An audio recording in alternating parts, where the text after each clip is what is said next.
Hello, Derek here, welcome to my YouTube channel. I'm going to make a few videos on a fairly regular basis, and we're going to be looking at Photoshop and in particular the tools within Photoshop and when is kind of most appropriate to use what tool. Now, when you get Photoshop, it ships with Bridge. I use Bridge to catalog my images. So I'm opening it from here. You might open your images from My Pictures or whatever folder you keep them in. And I'm just going to open this one here. Now this is a raw file, and I have it set up so that all my raw files open with Adobe Camera Raw before they go into Photoshop.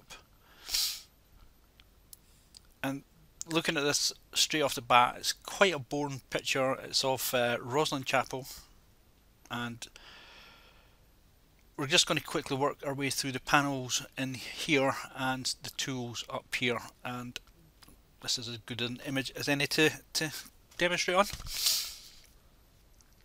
Now, straight out the bat, you've got the magnifying glass. Well, if we go from left to right along the toolbox, you've got magnifying glass, which if you click once, you'll zoom in, click again, you'll zoom in, and again, then you get the picture.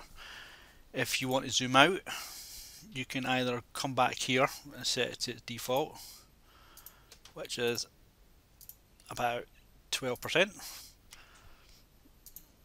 or more. Fit in view would probably work, but you can zoom in and out. Before we go any further, Photoshop has many ways to do the same thing.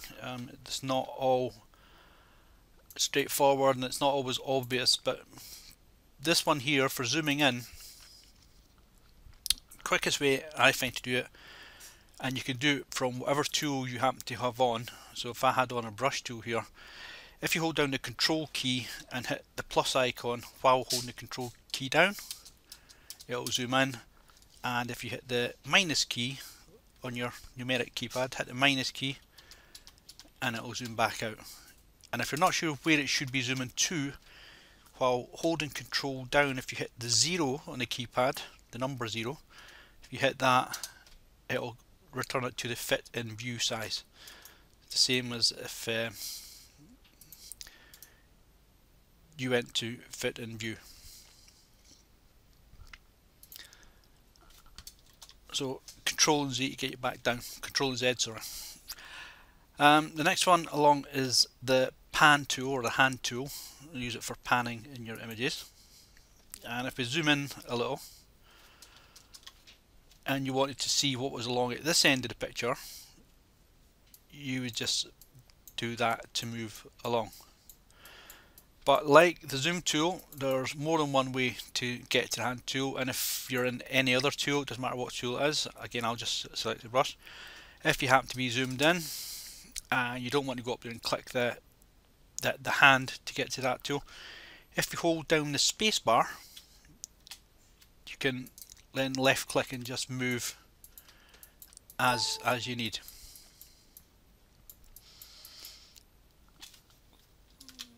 There's lots of keyboard shortcuts in Photoshop. Some are more useful than others, and some are actually a longer shortcut than just using some of the things up here. So that's the zoom tool and the hand tool. The next one is the white balance tool. Now, if you come over to this panel here, I'll click on the hand tool just now. It's on some. For instance, the brush has its own panel and own tools.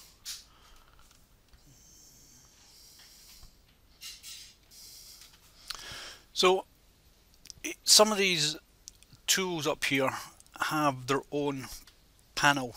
I mean, this here is a basic panel, which we'll go to in a minute or two, and the hand tool has none, white balance has none, target adjusted has none. Pretty much when you get along to the brush, graduated filter or the radial filter, these all have their own panels. So if we go to the white balance tool, before we actually use the tool from here, we'll see what white balance is here. Now, this white balance within this picture here right now is as shot. That's what it's telling there. And there are different presets that ship with Photoshop, Camera Raw. If you do the auto, and if you look at the numbers here, that gives you a rough idea what's happening. This was shot at 6950. If we look at the auto, changes it to that. Look at the daylight, and as the numbers drop, the temperature drops, so it's cooling the image down on that one. If we go to cloudy, it's back up to this over 6000, and go to shade, 7500, which is pushing it to the warmer sort of side. Yeah, I can't remember the date that was taken, but it wasn't that warm. Tungsten really affects your image. You'd only ever use it if you're in a kind of highly tungsten lit area. Fluorescent, flash.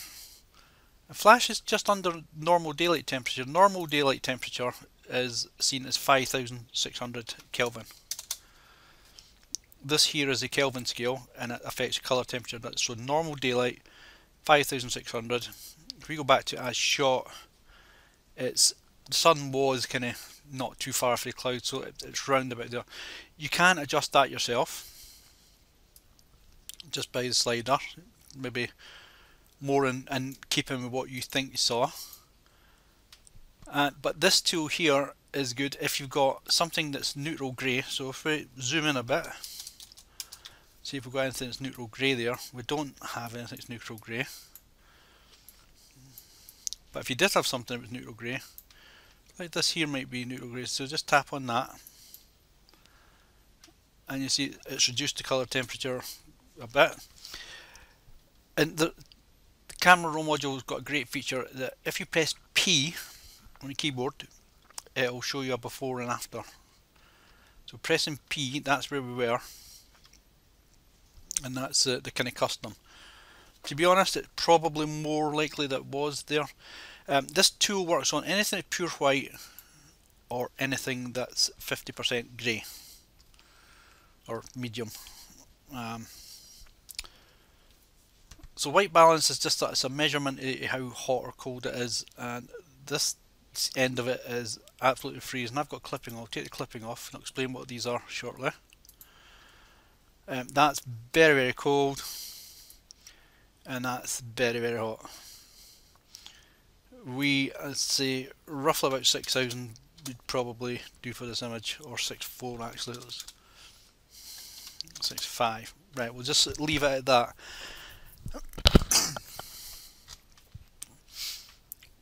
But if you're unsure of what temperature or where to start it at 5600, sorry, 5600 in this box here, and that's a good starting point. It's natural daylight kind of Kelvin temperature. If we go further along, this here is as if you want to record the colours. Maybe we're going to paint something in later on. So if I want to see what this blue is on the colour scale, I can then take a copy of that and go and reproduce that blue in Photoshop if I was wanting to paint something into the layers or whatever. Very rarely use it.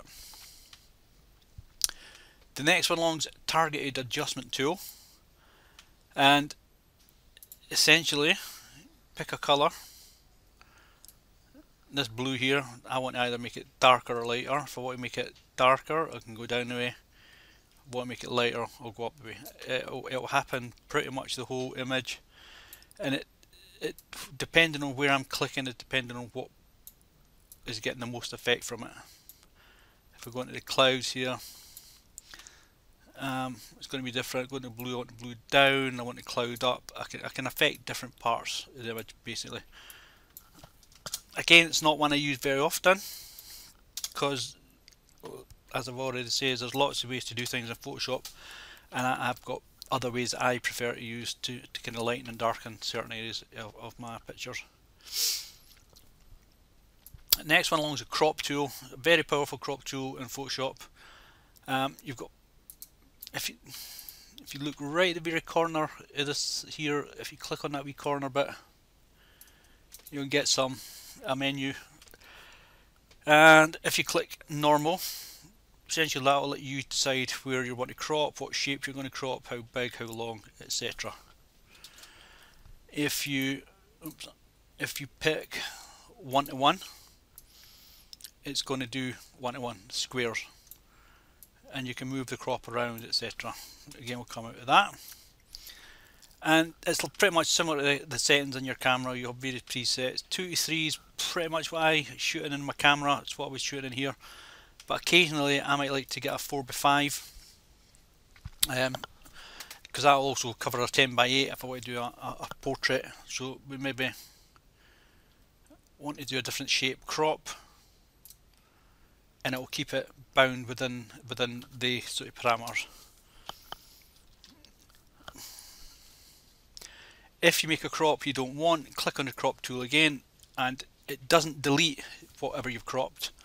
It keeps it, so you can then just right click and clear the crop. The next one after that is just various sizes. You can also go to custom, and that's basically you type in what you want. So let's say we want a 10:5 for instance on our crop.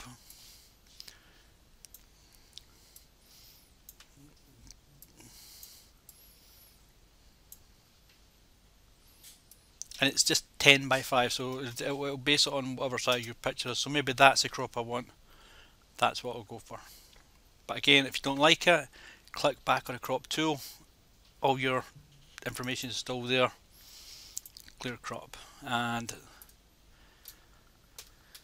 I have it show overlay, you maybe not want it to show overlay, and I'll go back to 2:3 in case I forget. So that's a crop tool. Next one along is the straighten tool. Now you can double click on it and it will try and straighten up, and if it can't straighten up it will just give you the crop box. If you want to straighten it, let's just say for instance this wall was the straight line. This is where we were measuring whether our image was straight or not. Next, so let's take this one here, and I'll purposely put it off.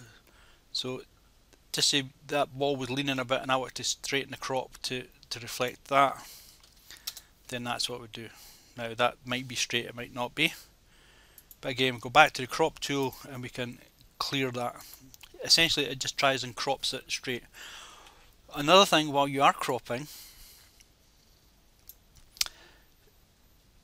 to select an area to crop, for instance if we've got a 2:3, you just click and drag around the area you want to keep as your image, which just say for instance it was this, and you can click on this crop box, keep the mouse click down, left click the mouse, hold it down, and you can move the crop about and it will stay in the constraints that you've put in 2:3. And you can also, this here is a move tool, so it will allow you to move your crop around. But and when you get to the edge and you see the double arrows, that will allow you to make it bigger or smaller. It's making it bigger or smaller, but it's still keeping it within that 2:3 radius I've already set. When you see this half circle with the 2 arrows on it, you don't have to click onto the wee corner here. You can just do it from here, left click, and you can turn the crop around. Now I'm using that line there as my guide for straighten, say, just by left clicking. This is going to be horrendously wrong, but it's just to show you how to do it. You can find the line you're happy with, hit enter, and that line's straight, but the rest of the building is off. If some images you might want to have a kind of funky view, maybe I'll do that, and maybe plaster, your banner headline for your newsletter, come visit Roslyn Castle. Now, you may or may not, but that's also an option. You can turn or constrain. And if I keep going all the way around there, we're still in 3:2, still in 3x2, still in 3x2. I've now turned the crop from landscape into portrait. So maybe I just want that there as my part of my image. So very powerful crop tool in here, and as I say, it doesn't delete, so you've always got the option to go back to where you started. The next tool is okay, let's quickly the spot removal. Now people think you can only use spot removal where you have spots, but if you look up in this corner here, I'm just going to zoom in a little so you can see this better. If you see this up here, we can use a spot removal tool to get rid of that. Now you've got a couple of settings over here. Feather, I usually keep it about 60 or 70, and that just means it's going to be, I'll explain exactly what it's going to do in a second. If I just click here now though, within the inner circle, the thick black line circle, if I click on this bit here now, Camera Raw will make a guess at what I want to fill that space with. It's guessed correctly. It can guess wrong. For instance, it could have put it down here and think maybe I wanted something like that up there. So if I think it brought in too much blue sky, it's not needing blue sky there, or the light's not right for it to be that deeper blue up there, I could just go up here and go almost side by side with it, and maybe go further into the cloud, and that's better there. So spot removal tool is great for things like that. I don't have any eyes in my picture, but red eye removal is quite good. You just select an area around the eye that's got the red eye, and that's that telling me that I can't find any eyes in there, so don't worry about that one. When we get a picture with some redness in the eye, I'll show you that one. The brush tool's extremely powerful as well, and it will allow you to do adjustments locally to any part of this picture, and I can use each and every adjustment on here within any of these brush presets. And what I'll show you here, you see all the detail over here in these trees is missing. To the bottom of the trees and the shadow of the wall here, it's all quite dark. Now if I, with the brush tool, a tip whenever you come into any of the brush tools, and I'll set this here away down, whenever you're on the brush tool, if you come to either the left hand side or the right hand side where you see the minuses here or the pluses there, and if you click on the slider you're going to use, it will take it from 0 to plus 25 or 0 to minus 25 depending on what side you click. If I click on this side here, because I've already used it, I'll click on this side here, it takes it to plus 25. If I click it here, it'll take it to minus 25. We want it shadows, and I want to highlight, so bring the shadows up here, and with one click we've brought quite a lot of colour in. And I'm just going to make a little mistake here on purpose. Now I went over that building, so I've got nice colour now, and if I wanted to bring some green saturation into these trees as well, I could do that. But you can see where I overlapped here, it's also affecting the building, which we don't want it to do. So Photoshop gives you this tool here. You click on this button here, it'll give you the mask, and that's where I painted shadows in, or into shadows area to lighten shadows up. By holding, I can either go to the erase, this one here, or hold the Alt key down on my keyboard, and I can just, by holding the Alt key, I can then paint away where I don't want that effect to have any effect. So I want it to have the effect on the trees, not so much down here on the gravel. Maybe on the bench is fine. So I can get rid of the mask now, and you can see it's only affecting the trees, not the building. And like I say, every one of these, while I've got the brush selected, when I click I'll make a pin, and this pin here is active. You can tell it's active because it's green. If I make a new pin, this one here turns to white, and if I make the new pin there, that's now active, and it takes the settings from my last pin. So I'm just going to delete that one, and if I want to go back and edit anything I've done with the first set of brush strokes, I can just gently move my mouse over it until there we go, till the pointer appears, and if I click once, that's it now active again, and I can go now and I can bump up exposure a little bit, and you know, you can do that quite effectively. It makes it look like the sun's just coming into that part of the picture. We're not going to do that with exposure, but that's, you know, it's an option for you. You can make the brush bigger or smaller by using the square bracket key in your keyboard. To make it bigger, use the right one. To make it smaller, use the left one. Or you can also use this bit here. Feather determines the outer layer. You've got a black and white line, and you have a, if I put the mask back on, a solid line, and the feather is the area between the solid line and the black and white line, and it's essentially how the you see how that red is thicker in the middle and eventually it tapers off. That's called feathering. If I had no feather and I click here, you see we get a solid circle, whereas that one is feathered. So we'll undo these last two things. Always keep the feather 60 to 70. It's a kind of decent radius. So that's part of the brush tool. It's very powerful, I think. For instance, if I want to make that sky that little bit bluer, I'll drop the brush size, and we can drop the exposure by 1 up in this area, and that gives you a richer colour sky. But maybe that's just too rich. Maybe I want to heat up a little bit, and we can do that, and we can bring that exposure back up. We can take the highlights down. There's all sorts of things we can do. I'm going to delete that pin because I'm not really going to do that much to it, but that's the way. So that's the brush tool.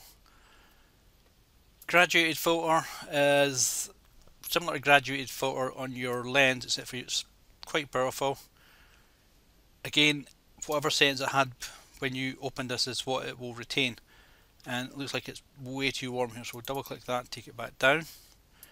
But I can affect just part of the picture, and if you've got blue sky and your colour temperature way down to 0, it'll be very blue. Similarly, if it's a warm day and you whack some colour temperature up, you can make it look like it's very warm. And you can affect the blacks, the whites, the shadows, etc. So again, it's another powerful tool in which to get the colour correct in your picture. There's also a radial filter. I'll explain that when we're using it. There's very little point in doing it in this picture. I wouldn't have anything to show you. And you can rotate your pictures. I don't know why you would, but you could if you wanted to. And this is just the basic panel we're on. Excuse me. So we go from there to the parametric curves, which allow me to lighten and darken various parts of this image on its own. For instance, that's the highlights there. You can see the highlights at the top of the picture. Now you can go to blown out highlights quite easily, and lights will affect everything. It's not kind of pure white. Dark, it's a bit like doing the shadows, and that's more like doing the shadows. So I'm going to set them all back to 0. Again, I feel there's better tools to use than these. Another one you can use in here is channels. For instance, if I add a little bit red into here, why would you ask red? If I add red in there and then take it back out here, you can affect how warm or cold it looks. If we go to blues, for instance, this will put a bit blue in the shadow area. If I go up to this end, I'll put a bit yellow back in, and then quickly have that kind of antiquated look. Because I'm going to discuss curves in Photoshop, I'm not going to look at this one too much here. And if I was using this at all, it would generally be here I would use it. So there you go, that's the first kind of panels here. The next panel here, I think we'll come back to these panels, we'll go back to the actual image. I say most of the things here I would use the basic panel. Now this here is your histogram, and it's split up into various parts, highlights. You can hover over the exposure, and any one here I move, so I'm clicking on this red here, and if I move it, you'll see it's moving the exposure slider. I would generally just move the slider myself, but what this tells you is there's nothing here that is jet black, nothing clipping, and there is nothing blown out. If something was blown out, it would turn to red. So if I just quickly go up here, you see the red coming in, that means that detail is now lost. And if I go further up, all these details are lost. I can take the red off, it's not being masked by the red. It's very overblown, you're not going to get that detail back. If it came out your camera like that, all the details are lost. Similarly, if you go in the opposite direction down to black, all these bits here are pure black. So it's handy to have it, but this here also tells you there's nothing that far right that is going to take the line. If you look at the line here, if something goes that far to the right, it goes along, goes along, goes along, goes along, goes along. As soon as it touches that box, there will be clipping somewhere in our image. You can turn these on or off by clicking them, single click. And when you see round about the edge of the box there is no white line, and you see on the side there is a white line. So I keep them on, they're handy to have. On the image itself, there's some things that we need to do. For instance, these struts here, or towers or pillars, whatever you want to call them, they're leaning in the way. That's to do with the lens. It was a 17-40 lens, shot fairly wide open, 21mm, and that gives you this distortion on the verticals. We can fix that, but in this picture, firstly, I would do most of my stuff on the brush. But if we went to the highlights one and we slid that back, you can see we can recover some, if not all of the detail there. Because there's nothing blown out, there's not a lot to recover.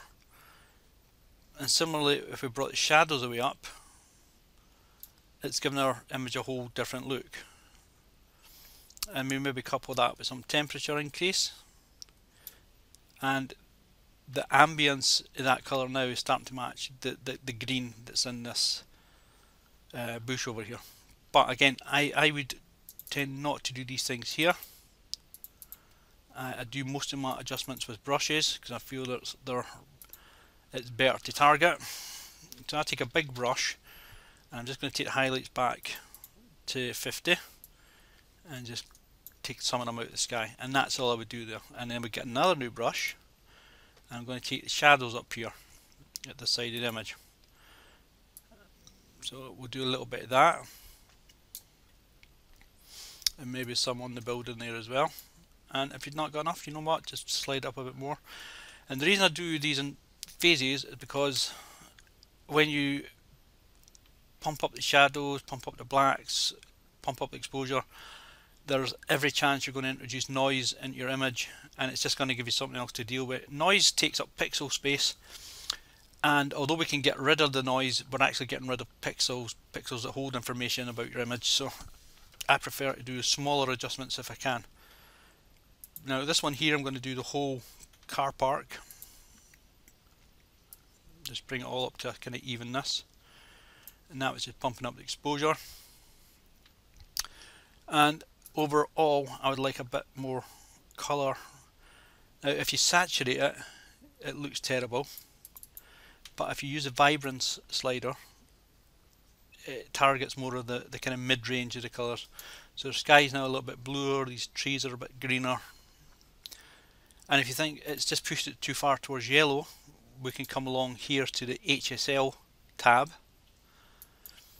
and we go to saturation. You think I've just got too much yellow, just draw the yellow back out a little bit and it's back more a bit natural looking, and we've still got the kind of warmth within the rest of the image. So for this one image, I think that's enough just now. I'm going to take it into Photoshop. I'm just going to put a little bit more shadow highlight and to get the brush here, and a little bit more shadow into this little bit edge here. The lens, it's giving me a bit of a vignette. I'm quite happy with that though. And from here we'll go into Photoshop and we'll continue that on the next video. So hopefully this gives you some idea of what some of these tools here do, but the ones to be I would get some most familiar with is going to be the brush tool, the crop tool, and white balance tool. So if you've got something pure white, just clicking it with the white balance tool, or something that's even medium grey, which there's a bit of a footpath here, it's probably meant to be medium grey. We can click on that, and that will give us a good, almost perfect daylight. And then it's just up to your own personal preference if you want to move it that wee bit warmer. Now I'm using a calibrated monitor as well, so that can have an effect on what you're seeing. So thanks for watching. Next video we'll go into Photoshop and see if we can maybe straighten this building up a bit. Personally I would like to, the sign, get rid of that sign, I hate it. Does nothing for the overall appearance of this picture. And these uprights here, we're going to try and straighten them out. So thanks for watching, see you next time.